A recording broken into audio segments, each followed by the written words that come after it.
Hello, friends. Welcome to Fiscal Focus at DawnNews English. I'm your host, Danish Khan. And today we're going to talk about artificial intelligence and its implication on economic growth, markets, labor processes, and distribution of income.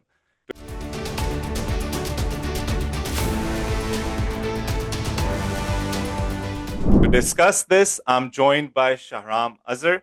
He is professor of economics at Bucknell University. He is a public intellectual. He has his own podcast called Dialectic at Work, and he has published multiple papers on digital capitalism. And he's also working on artificial intelligence as a scholar trying to make sense of it. So thank you, Shahram, and welcome to the show. Thank you very much for inviting me, Danish. And let me just congratulate you on this amazing program that you've launched, because these are exactly the kinds of conversations that we need to have.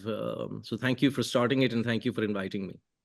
Great. I want to start with a very basic question, and that is, what is artificial intelligence? In other words, how should we conceptualize AI? Exactly. So that's exactly thank you for that question. So, because you see, whatever implications we're going to study, or whatever consequences that we're going to be interested in, what's the impact on employment, what's the impact on inequality, what's the impact on jobs, those kinds of questions, everything, if you think about it, boils down to how we define the term, right?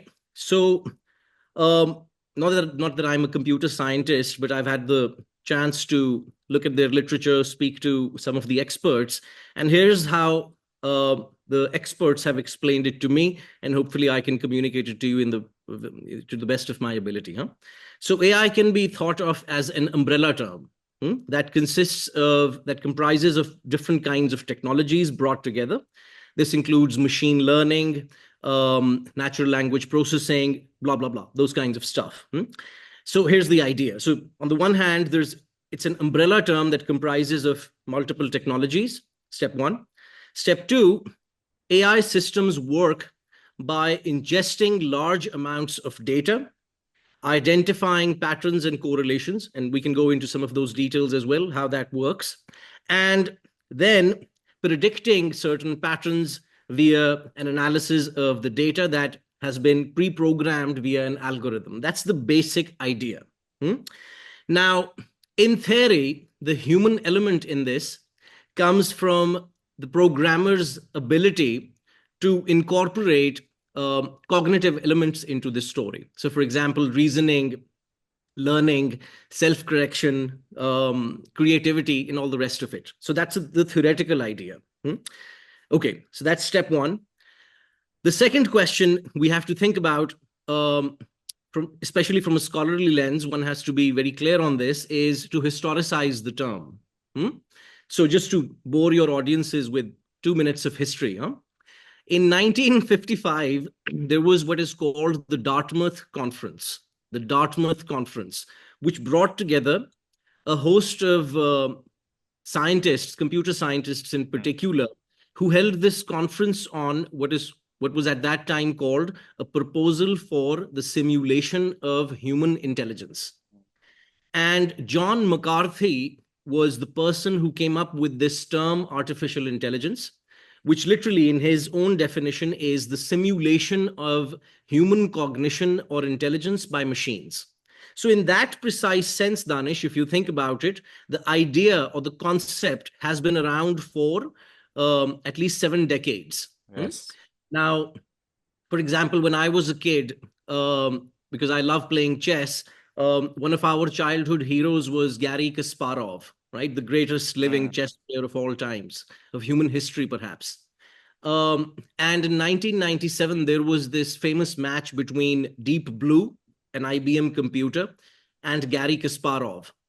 And while there was a controversy about that at the time, Garry was a sore loser, of course, but the results were clear. In 1997, computer simulated programs had already become better than human beings. And any chess player in the world can tell you today, the greatest champions of chess right now stand absolutely no chance, 0%, zilch chance against any software engine.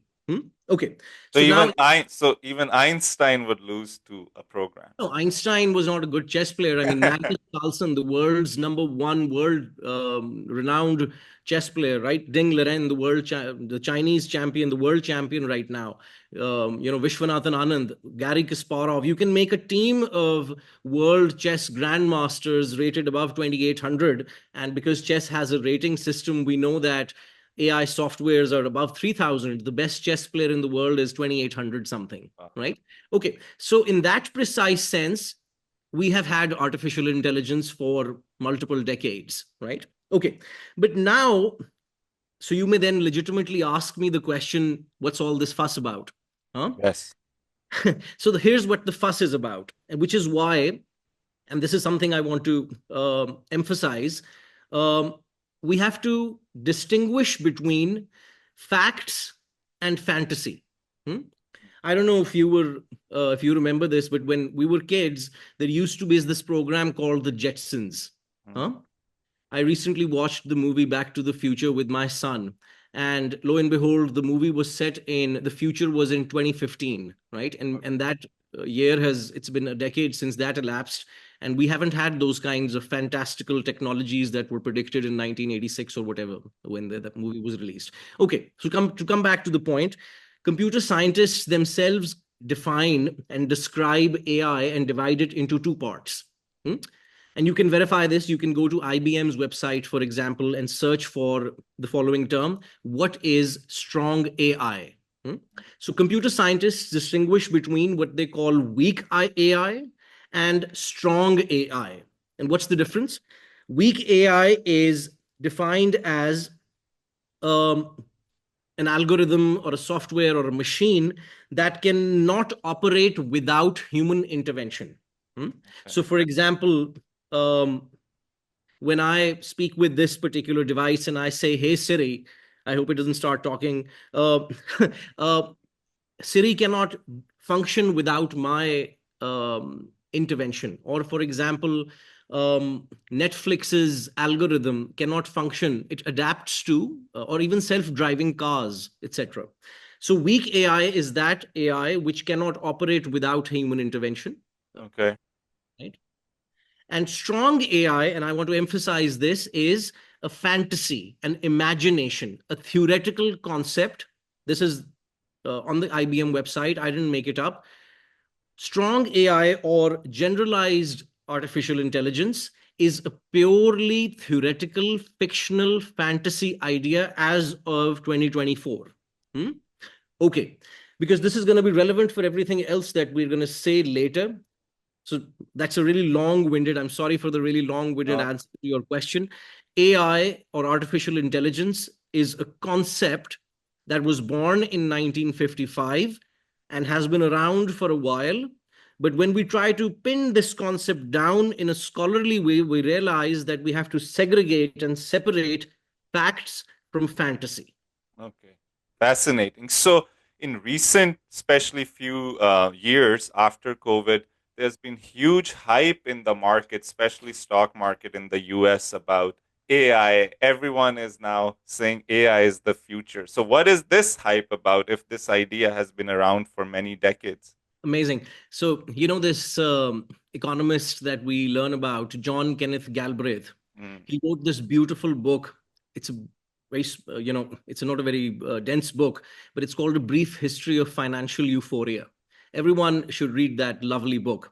To cut a long story short, Galbraith demonstrates that pretty much since the birth of capitalism and even slightly before that, um, the world began to, it's been around for a while, by the way, speculate on new financial instruments and new fancy commodities. mm, So if you go back to, for example, if you look at economic history, the first speculative bubble in history, at least in known history, was born in tulips. mm. It's known as the tulip mania of Amsterdam and Holland. Well, people began to speculate on tulip bulbs, literally.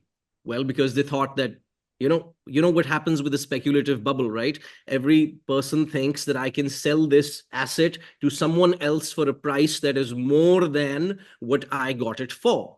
And you know this as an economist now, that this is atypical demand and supply.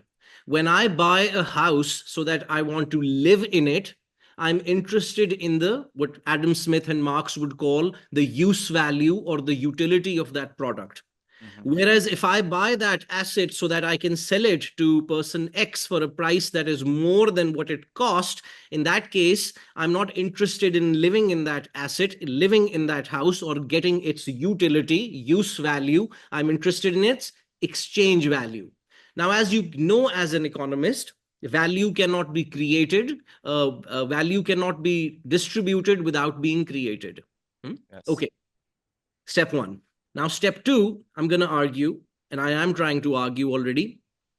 If you have already kind of, you see where this is going. Yes. We have literally, and financial advisors, etc., are now acutely aware of this, a valuation boom, a Mm. speculative bubble. Some people are calling it an everything bubble, an everything bubble. How do we know this? Well, the first way to understand this is by looking at the companies at the heart of what is called the AI revolution. One of those companies is this company called NVIDIA. NVIDIA. NVIDIA used to be focusing on, it still does, what are called GPUs, gaming processing units. The gamers in your audiences will immediately know what I'm talking about. I'm not much of a gamer, but I know that GPUs are an integral component of that. Now, because artificial intelligence requires the algorithm to be trained via large amounts of data, Mhm. and that data has to be processed at billions and billions of megabytes per second, right? You need GPUs. Okay. Now, and you can, by the way, you can verify this. Look at the capital expenditures, or what are called capexes in our language, that have been allotted and distributed in the last 2 or 3 quarters by Google, by Nvidia, by Microsoft, by Meta, etc., etc. All of these mega seven companies, as they are called in the financial. What you will notice is, and Sundar Pichai, who's the CEO of Google Alphabet, Mhm. and Mark Zuckerberg, who's the CEO of Meta, Meta. Mhm. both are on record as saying, and I'm not making this up, Mark Zuckerberg said that at this stage, the risk of underinvestment is more than the risk of overinvestment. As an economist and as someone who knows about the crisis of overinvestment, you know where this is going. This is a confession from Mark Zuckerberg himself. Sundar Pichai said exactly the same thing. Now, the point is that with the asset market, and I'm particularly referring to the stock market in particular, as you know and your audiences know, since 1921, after the end of World War I in 1914, 1914 to 1918, 18. gradually, the elites of the world, particularly after the 1920s, began to switch their embodied form of wealth from land to financial assets, the stock market in particular. Yes. Now, why is this relevant? This is relevant for the following reason. If there is a belief, a subjective belief, what Keynes called animal spirits, Mm. in the minds of people, that if I buy this stock for $20, there will be some person X in the future who's going to be willing to part with $35 for what I got for 30. And in this process, I'll be making money without doing anything. Isn't that amazing? Mm. Now, if the CEO of NVIDIA, Jensen Huang, can convince you and me, as he has, a lot of people, that this is the iPhone moment. This is his words, by the way. I didn't make it up. The iPhone moment of artificial intelligence. His Wow. word. Yeah. The iPhone moment. That evokes the imaginary that I should be that cool person who's on that particular train that's going to heaven, right? Yes.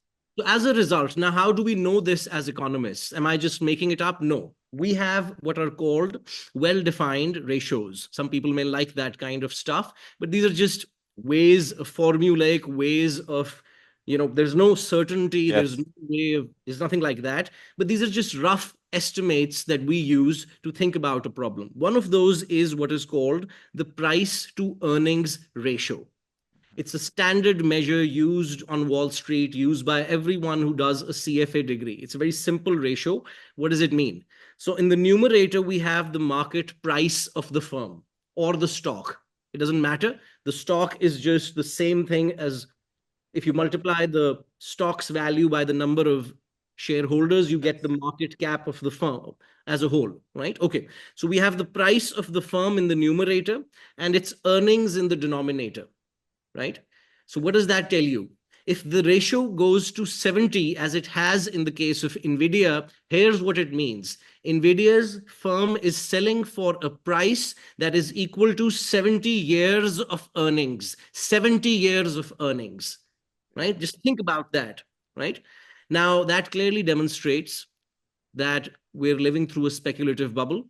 Wall Street is now aware of this, and the recent interest rate declines are just a way of kind of, keeping the boat afloat for a little longer.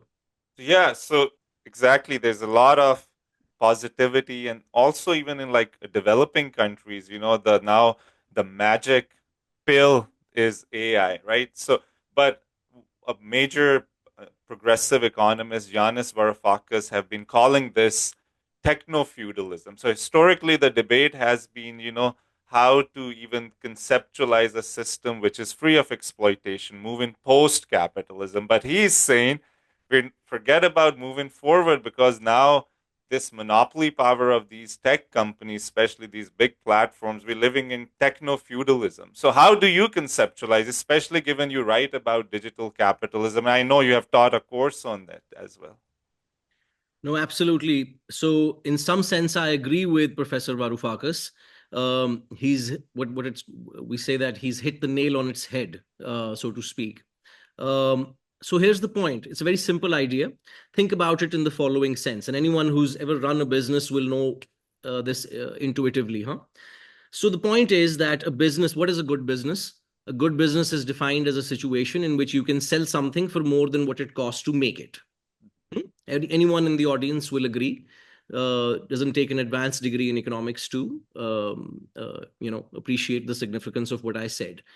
Now, in accounting terms, this refers to operating margins. Operating margins. If I make this cup for $100, and if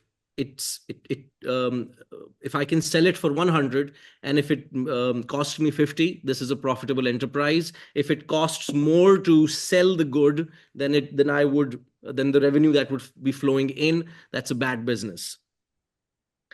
Now, the point is that if you look at the operating margins of firms like Microsoft, for example, the number one firm in the world, the operating margins are typically above 40%. If you compare that operating margin with any typical third world firm, a typical firm located in Pakistan, for example, or in India, or in Uganda, or in Mexico, the operating margins would be in the vicinity of, if it's a great firm, 5 to 10 or maximum 15%. Now, the question is why? It boils down to that concept we learned in Econ 101. The degree of competition, the higher the degree of competition, the lower is the rate of profit. Because there's more firms. If you're the trillionth firm producing rice in the world, the rate of profit is obviously going to be low. In contrast, if as in Microsoft's case, for example, I don't want to pick on any one of them. It's equally true for NVIDIA. It's equally true for Apple. It's equally true for all of them. Huh? Plus minus 15%, 10%, but the general principle is identical. The marginal cost to Microsoft for an additional download of Microsoft Word or Office is zero. Why? Because this product is available online. It's been produced in the form of a digital copy, or, for example, another ebook. This is typically, if you think about digital products in general, you'll realize that the marginal cost of a download is negligible, right? Now, what that does is that if the marginal cost of producing something is zero, we know from economics that if this an if statement, if it were a competitive industry, you know this, price would tend to marginal cost, right? And in that case, we learned that price greater than marginal cost is the definition of monopoly power. Monopoly power. So, what can a monopolist do? What can Microsoft do? Think about it for a second. The workers of Bangladesh and Pakistan, countries where workers work in the textile sector, for example, making these shirts, right? Those firms and those suppliers who hire those workers who made these shirts will have to pay a rent to Microsoft for the use of Microsoft Word. So, in a sense, there is a rent, to use Yanis Varoufakis's language. There is a rent. What do feudals, why does he use the word techno feudalism? What did the feudal, of course, he doesn't mean that they're literally serfs. That's not what it means. It's an analogy that he's using, a metaphor for the fact that we're returning to this vassalage kind of a system, in which the productive firms located in the global south and productive firms located in the global north as well will have to make rent like payments to, or what Resnick and Wolf called subsumed payments to, those who didn't make that value. And as a result, the operating margins, the profits of firms like Microsoft and Nvidia, just to give you an example, just look at Nvidia's valuation in the last 3 to 5 years, or look at Microsoft's valuation since its inception to the present, and ask the following question. Microsoft, I believe, was incorporated in 1986 or 1987. I'm not sure. But if you do the following exercise, as an economist, it's a very entertaining as well as a very easy exercise to do. Normalize Microsoft's current price to 100. Okay. I think it's 432 or something today, huh? But normalize that number to 100 and ask the following question.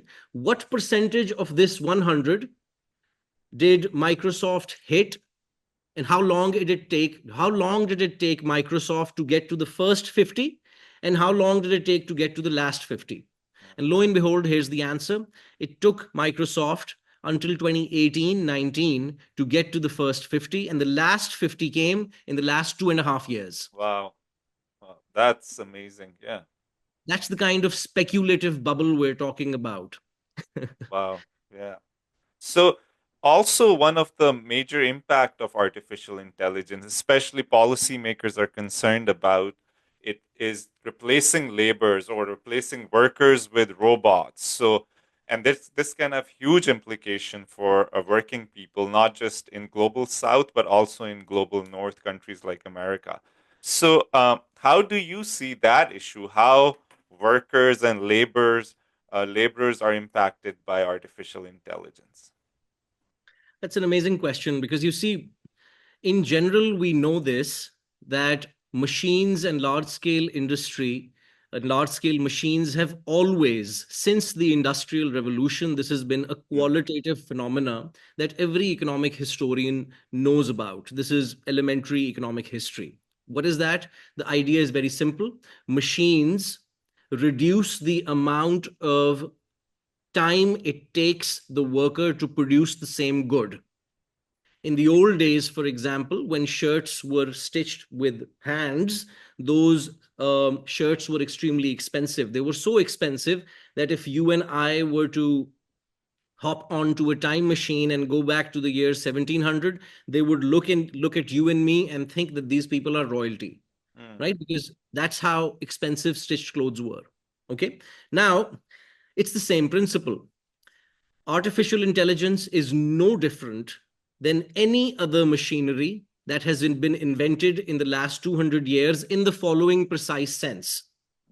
In the precise sense that the way it increases profitability, in the short run at least, is by reducing the amount of average labor time or socially necessary labor time it requires to produce those goods and services.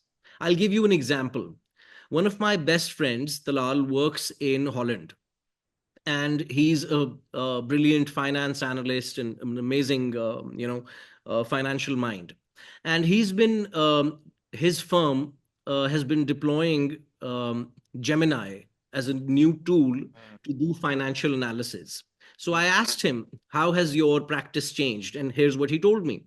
He said that it used to take 2 or 3 days for him to look at the data, read the PDF files, analyze the stuff, calculate the Q ratios, calculate the PE ratio, do all this stuff, prepare the report, send it to the boss, blah, blah, blah. Now he just plugs in the PDFs into the system, and lo and behold, 15 seconds later, there's the product that he sees.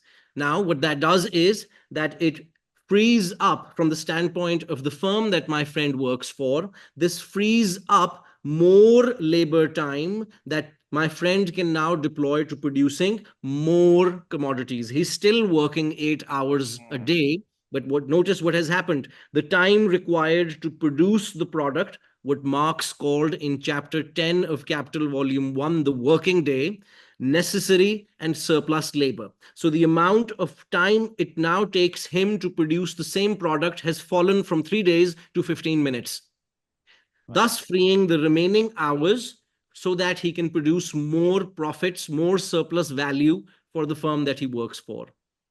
So that's the mechanism through which it works. Now, to Mm. return to your question, which is the more serious question, will AI replace all human jobs? No. Just as, for example, if you and I hopped onto a time machine, that seems to be the theme of today's Yeah. session. But you see, if we went back in time and we made a log of all the occupations in the year 1875 in Lancashire, Mhm. there would be someone who, I don't know, cleaned the hooves of the horse and did other kinds of things, right? So Yes. clearly, those occupations don't exist today, right? Right. But is someone working on automobiles? Yes. Is someone doing something else that we hadn't thought? No. Yes, right? So this is the idea that Joseph Schumpeter, one of the greatest minds on technological development in the history of economic thought, um, he used a fascinating word for it. He called it creative destruction. Creative Nice. destruction. What a beautiful word. It combines the two elements of capitalism that Marx had referred to. That on the one hand, it's a very dynamic system, right? Mhm. It continuously revolutionizes the mode of production. The forces of production are continuously revolutionized. This is the language Marx uses in 1848, right? And Schumpeter, who had read Marx very carefully, turned this idea into a new concept, creative destruction, which is a very simple idea to understand. It's the idea that, on the one hand, technology destroys previously held occupations, Mhm. but on the other hand, it creates new occupations, right? Okay. But since the composition of costs of production, if we look at the composition of those costs, a larger part as time goes by, owing to forces of production, go back to what I said about Mark Zuckerberg, the risk of underinvestment is more. Why? He's speaking of the competitive tendencies within capitalism. If Meta doesn't revolutionize, if Meta doesn't invest in the data centers, Google will, and Meta will become extinct, right? Okay, so owing to the at the pain of extinction almost, Mhm. forces of competition will propel every capitalist, if they can, to pursue a greater composition of capital. What that means is greater capex expenditures. Now, typically, what that does is that, as a fraction of costs of production, the expenditure on labor power declines relative to the expenditure on capital, Mhm. or constant capital, or fixed capital. Now, what that does is that, and this has been a tendency since 1850, by the way, since workers become redundant in the present sense, in the short run, at all times, there will be a de-skilling of workers. And that will, of course, generate unemployment. Why? Why will it generate unemployment? Well, for the following reason. I've been trained as an economist. I can run statistical software. I can write in Microsoft Word. If you ask me to become a mountain climber today, as you can imagine, it will be slightly difficult to achieve that particular feat, right? Or if you Yes. ask me to compete in the Olympics against Usain Bolt, I can't do that. Or if you ask me even to become a truck driver, I can't, it will be extremely difficult to do that, right? Yes. So, in that interim period, not every worker, not all the workers, but some sections of the working class, and we can talk about that in the probably later, should time allow. Some sections of the working class will and are already losing their jobs. So, for example, to go into some detail on this, and this is kind of one of the ironies, right? That in the 1960s and 70s, when people thought about technical change, etc., the first thing that they thought about, and this says something about how we psychologize occupations, right? um, Typically, people thought that the first kind of labor to be automated would be the manual worker Mm. or the nurse or those kinds of things, right? Far from it. As AI programmers are now discovering, it's far, far more difficult to program a robot to perform the tasks of a nurse. It's extremely difficult, extremely difficult. And which is why in manufacturing and in healthcare, etc., the applications of AI are either in their infancy or extremely limited. Hmm? In contrast, the jobs that are being automated right now are the jobs that basically required um, what was previously considered advanced knowledge that you could only acquire in a university. Mhm. So, the job of a software engineer, for example, you and I, without knowing any Python or knowing very basic Python, can go to Chat GPT and say, write a software for my little company, right? Yes. It's going to do that. Write a program for a website design. It can do that for you, right?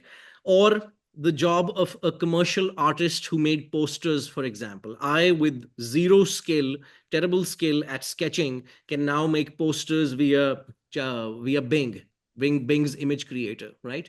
So, in other words, the kinds of jobs and occupations that are in practice being automated are precisely the jobs that were in the 1990s considered um, intellectual jobs or jobs that required intelligence.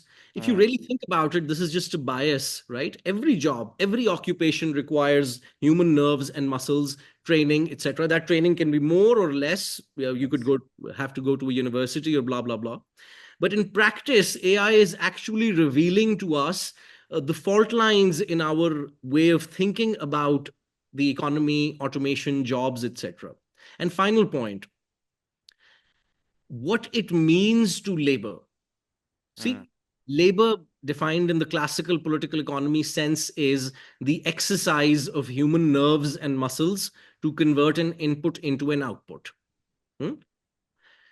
Okay. Now, if I use those nerves and muscles to ask Chat GPT to write an article on Babar Azam's cricket performance, Mm. or whether he is a good captain or not, or to write a short essay on Mehdi Hassan's ghazals, right? Well, if you think about it, in that case, I am the laborer who is using technology to produce this article or this work of art or this short story, etc.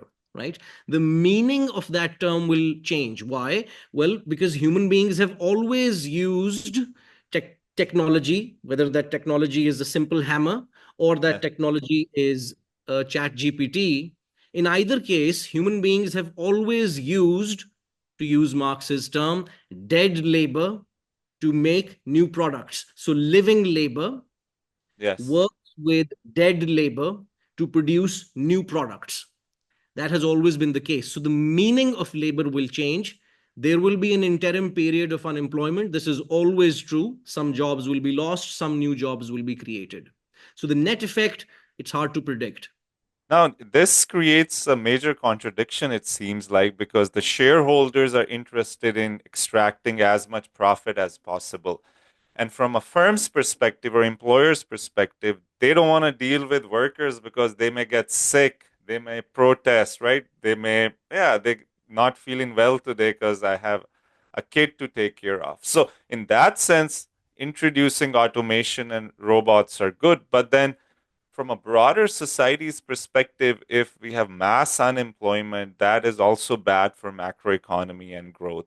So it seems like we need to somewhat democratize artificial intelligence, if I use word, right? Everybody agrees that we need to democratize society, but how can we conceptualize democratization of artificial intelligence? Absolutely. That is the central question of our times. Because think about it, right? Artificial intelligence is revealing something to you. It's revealing that, so for example, OpenAI, this firm that is responsible for running ChatGPT, OpenAI was recently asked by what is called the Digital Select Committee in the House of Lords in the United Kingdom the following question. It's question 4, by the way, if people want to search online. That can you make products, can you generate products without infringing on copyrights? Mm, That is to say, can you produce new articles without using the existing articles on the internet right now? And the answer was no, we cannot do that. Now, the point is that if we keep thinking about this problem a little more carefully, and as philosophers are, for example, we realize that all of us are living through what is kind of a general human intellect, the evolution of the general human intellect. For example, right now, you and I are communicating. We live in different parts of the world, etc., etc. The people who are watching us consuming this product that we're producing jointly um, are located in different parts of the world. So it begs the question, how are we able to do that?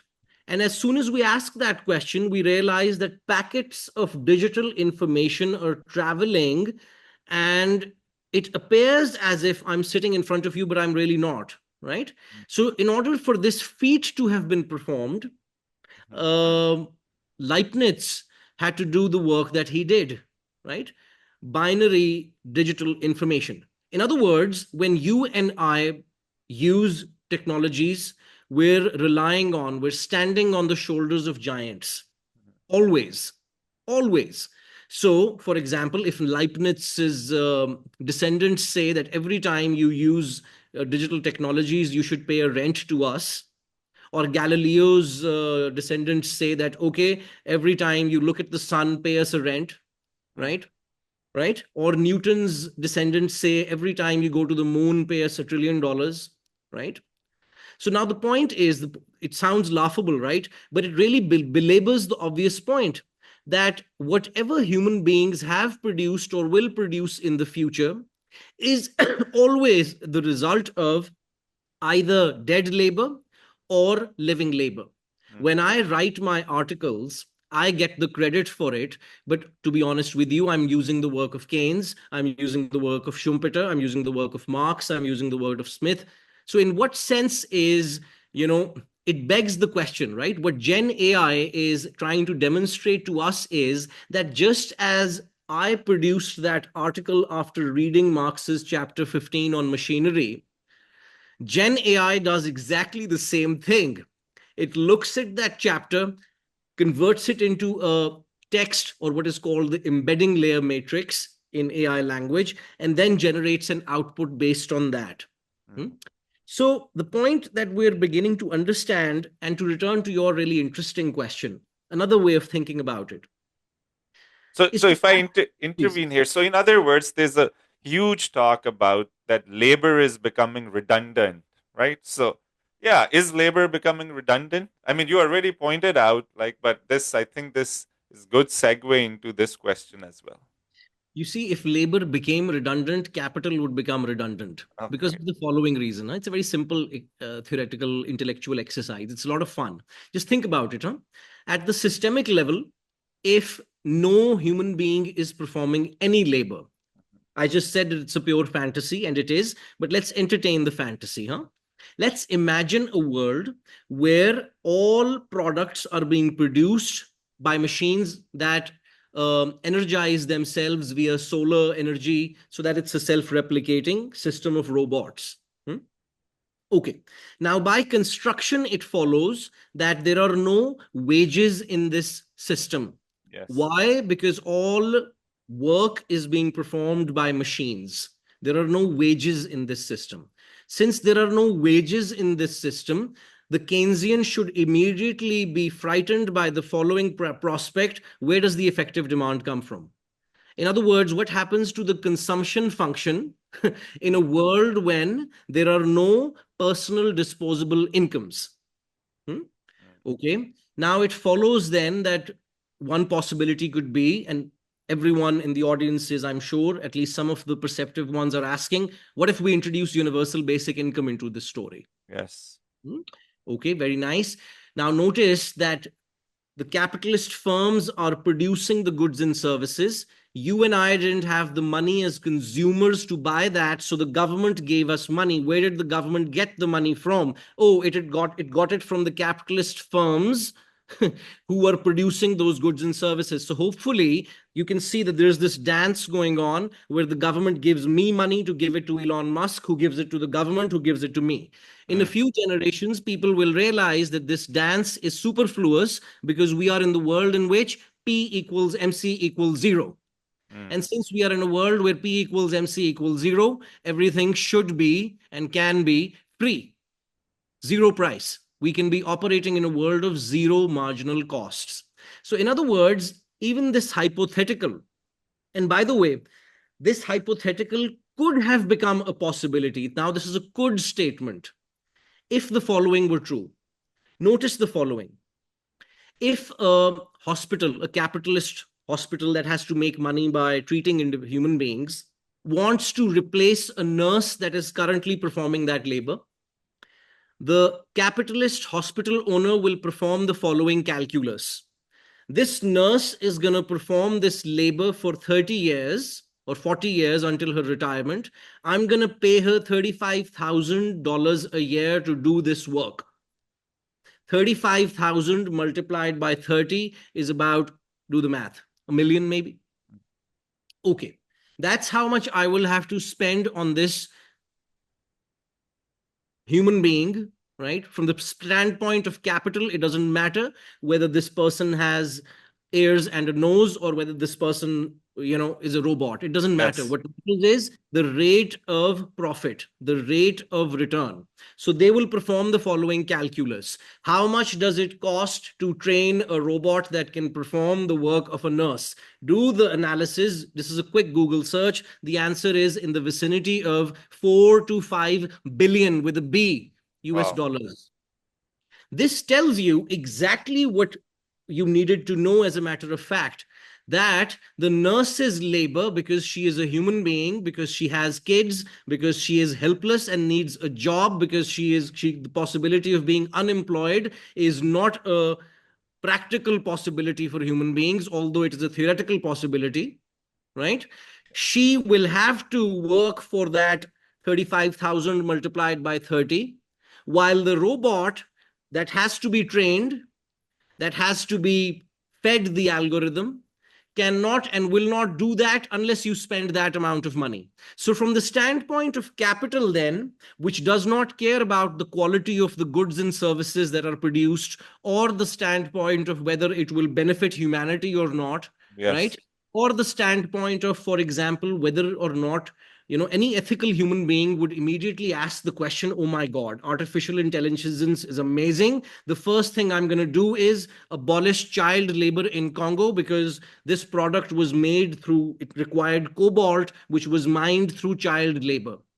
Will that happen? No. You know why? Because the children of Congo cannot pay for that kind of algorithmic training. You know who can? The current corporations who have that money. If there were the political will to do it,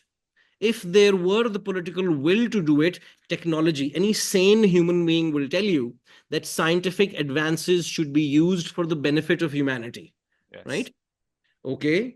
Let's think about some possible benefits. I just mentioned one: automation of sectors which are hazardous to human existence. Can we not think of a world in which the construction worker in Dubai is not a migrant from Sri Lanka willing to die to feed his family, and a robot who can produce those lovely looking buildings? Can we not do that? Of course we can. When will we? When the technology is and its benefits are, let's do it, collectively owned by the people and used for the democratic uplifting of progress of humanity. So, what is constraining it then? Why can't we do it? Well, we can't do it because A, it costs billions of dollars, and those billions of dollars are in the pockets of the elites who don't want to share it with you and me. That's the bottom line. Yeah, makes sense. And this also explains why poor countries like Pakistan lack technological advancements, right? So it's not an issue of quality of policymakers, they're not smart enough or something like that, which is a popular perception. As you just explained, it doesn't make economic sense for private enterprises to automate when you have cheap labor, right? In fact, uh, some major economists who are very popular in Pakistan think cheap labor as a good thing, right? They think it's a great thing, which is an irony. Well, how do you think the advancement of artificial intelligence is likely to further accentuate inequality both within countries and among countries, especially global north and south?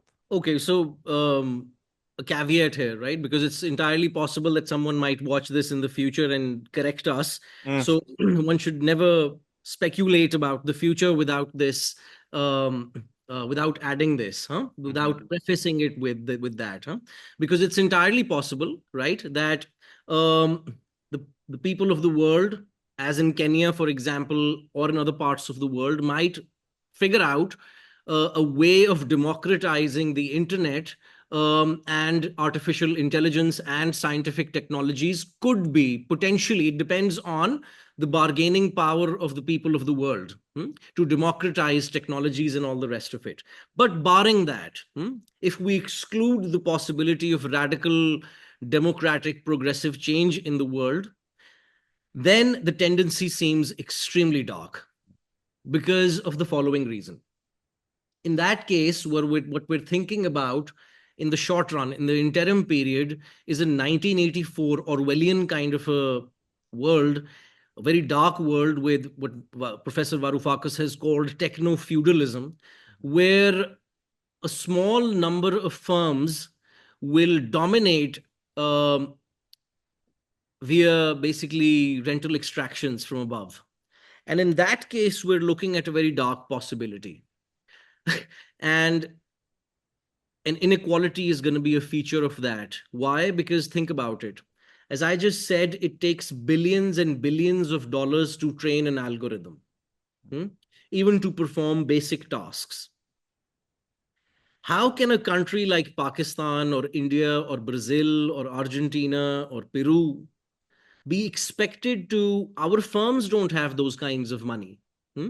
Our firms, as I said, operate at 2.5%, 5% operating margins. Our consumers, this is a per capita income of 1,500 to 1,800, 2,000, right? Depending on how you calculate it. So just think about it. If billions and billions and billions of dollars are required, A, for the infrastructure, an NVIDIA GPU costs around $30,000 to $60,000, depending on which one you purchase. How can you expect countries like Pakistan or India is an exception because there's a lot of investments in that country. But otherwise, for most countries in the global south, investing in artificial intelligence at that scale is a logical impossibility, at least at this phase. Now, let's think about it then.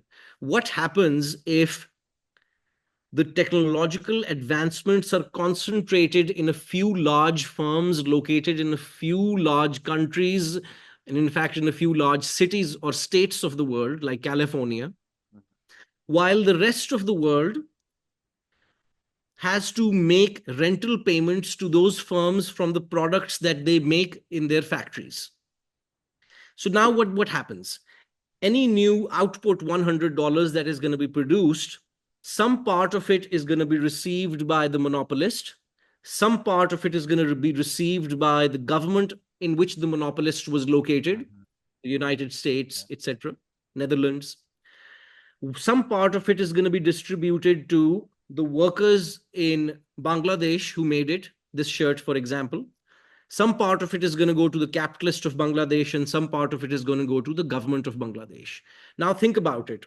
If the distribution of the product for any given sales of $100, if 95% of that goes to Microsoft, for argument's sake, and the Bangladeshi government, the Bangladeshi capitalist, and the Bangladeshi worker have to share the remaining $5, then over time, if I simulate this model in a computer program, it's very easy to see. You don't need an advanced degree in economics to figure this out. In 5, 10, 20 generations, as Microsoft becomes and has already become a 1 trillion with a T, $1 trillion company,